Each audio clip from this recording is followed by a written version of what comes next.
The air was chilly as the cold breeze blew. Dick quickly wound up the car's window and rested his head on the steering wheel. His mind was brimming over with thoughts of his wife, his dead wife. He wished he was with her when the danger lurked around and finally hit her life. He blamed himself for not always being around. He clenched his teeth, tightened both fists around the wheel, and stifled a cry. The previous day, he was dismissed from work. He was always absent-minded, perhaps thinking about Abby. Sometimes he'd mumble unheard words, shout at the top of his voice, or even try to harass his colleagues. The managing director had called him to order several times, and when nothing changed, he decided to release him. And Dick, he seemed okay with the new development. Now all he had to do was brood over his wife's death, blame himself more for her death, and finally drink himself to death. That was his plan, a good one at that. He opened the door of his Mercedes-Benz AMG 3 and stirred out. He shut it with a loud slam, paced down the steps that led to the counter of the police station, and entered. He asked the constable at the counter if Detective Ollie was back, but he got a negative answer. He fumed, stamped his right hand forcefully on the slab, and cursed under his breath. The constable looked in awe as Dick made his way out. Detective Ollie was the one handling his wife's case since 2 months ago, when she was murdered in cold blood in their home by an unknown assailant, according to the police. About a few weeks ago, Detective Ollie has been avoiding him. To Dick, he had a feeling that the police wasn't going to help anymore. Or perhaps the assailant was a ghost who killed at will and disappeared. "To hell with you police officers! God damn you all!" he shouted. His voice went off shrilling. He staggered towards his car, entered, and shut the door. His head was spinning, and he felt a rush of blood go down his loins. He breathed heavily and hit the steering wheel instantly that too much force on it could bring it all down. When he was gone, he decided to sleep his eyes out at home after a crazy drink. Sleep appeared to him a comforting partner, and to do that, a bad drink was all he needed. His Mercedes-Benz AMG 3 revved to a halt in front of a sturdy brown building. It was a bungalow flat. He got out holding a paper bag containing a bottle of absinthe which he got from a liquor store on his way home. The drink had been banned in the area because of a murder that occurred owing to its intoxication. A woman and her only child were stabbed to death by her husband after he had gulped down a lot of the green devil, as everyone do refer to the absinthe. He got in the house, and probably the wife annoyed her, and he strangled the woman and her child. And since then, the liquor had been banned, but Dick got it anyway from Joe's place. Joe was a friend who only sold the drink to known and reliable customers, and Dick appeared to be one. He went up the steps, unlocked the front door, and was met with a fully furnished room. The flat-screen TV and pretty wallpapers hung on the wall. The coffee table was in the middle of nice and soft cushions, and the floor was tiled. He sank in a cushion, uncorked the bottle, and rushed down a gulp. It had a somewhat different taste, like that of a Sam bucket, only that it was much stronger. He watched the green content of the bottle keenly, and without further ado, he belted down another gulp. His vision got blurry, and he felt a weird kind of drunk.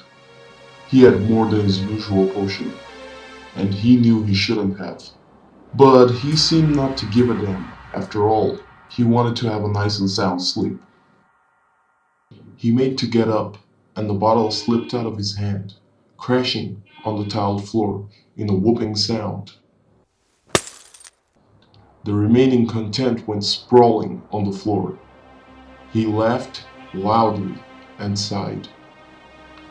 The room was reeling and he rubbed his hands on his eyes. His room was just around the corner down the corridor, and he started down there like a blind bird trying to find its way home. He tried really hard not to walk into the wall and slightly succeeded.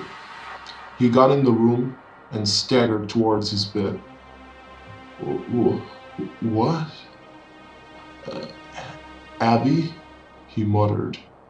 His eyes were popping out of their socket. You could tell it was Abby sitting on the double bed, but she was a grotesque shadow of how he remembered her. Her eyes could be said to be simply black or completely gone, and the sockets held nothingness. Her skin was pale. It had blue color. Her hair, which appeared drenched, fell in front of her shoulders in thin strips. She was wearing a nightgown, the color of fresh snow. Her drenched hair hung tightly to her skinny body. Her legs were so frail they'd give in under the weight of any moment from then. She stretched her wiry hands towards Dick, signaling him to join her. Dick tried getting his mind in order. Was that his wife that died 2 months ago? Was that Abby he placed other girls above? Was that Abby she ignored several times? Yes, that should be her. But this one looked strange and horrible. Horrible. That wasn't a word he used for his wife. Anyway, he believed she was Abby. Dick rushed over, stumbling a few times before he eventually got out of the bed. He wanted to hold her in a tight hug and beg for neglecting her. He wanted to say he'd be a good husband afterwards, but he couldn't find words. He stared into her empty vacuum of eyes. They were cold and lifeless, and her angular face was almost white. "Hello, Dick," she finally whispered. Her voice went into the air like the tunes of soul singers. She spoke. She spoke, he thought, and a smile blazoned his face. She was supposed to be dead, but here she was smiling back at him. Finally, his wife was back to give life to his home. I, I, I'm, I'm so sorry. I don't know. His voice trailed off as he stretched his shaky hand to touch Abby. His hand went through her. He tried again, and his hand went through again. He was pop-eyed. His face was white with amazement.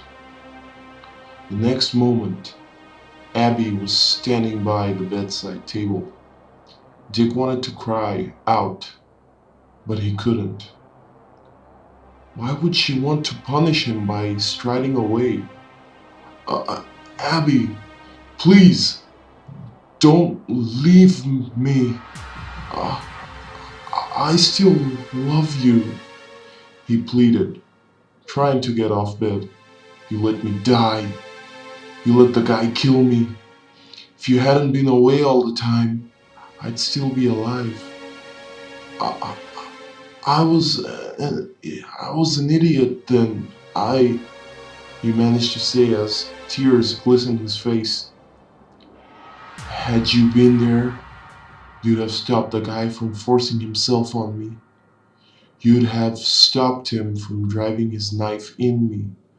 But you were always away, doing this or that, frolicking around whores. You killed me, Dick. You killed me. That wasn't his Abby. The one he was staring at could kill him with a wave of her hand. She produced a double-edged knife with a 6-inch blade, and her eyes were bloodshot. For a moment, everything was still. There was no sound, except for his heavy breathing and the cold wind blowing outside. She surged towards him in a flash like a charging bull. Dick turned, screamed, and fell hard against the tiled floor. Everything else was blank. He lay awake on a bed in a curtained cubicle. His head was heavily wrapped in bandage, eyes were pale, and his hands that clasped both sides of his body were protruded under the blue cover. A faint print of dried blood ran from his head and blazoned his temple. The curtain flew open, and a man in a white coat entered. Obviously, a doctor. "You're awake, Mr. Lodge. How do you feel now?" Dick nodded his reply. "Whenever you see Miss Piggy, thank her. She called the police when she heard you scream. Also, traces of absinthe was found in your home, and the police want a word. It might as well have caused your hallucinations." Dick watched the doctor leave, and again, the strange image of his wife, grinning, her scattered dentures, blazoned his mind. It tormented him until he let out a cry of rage.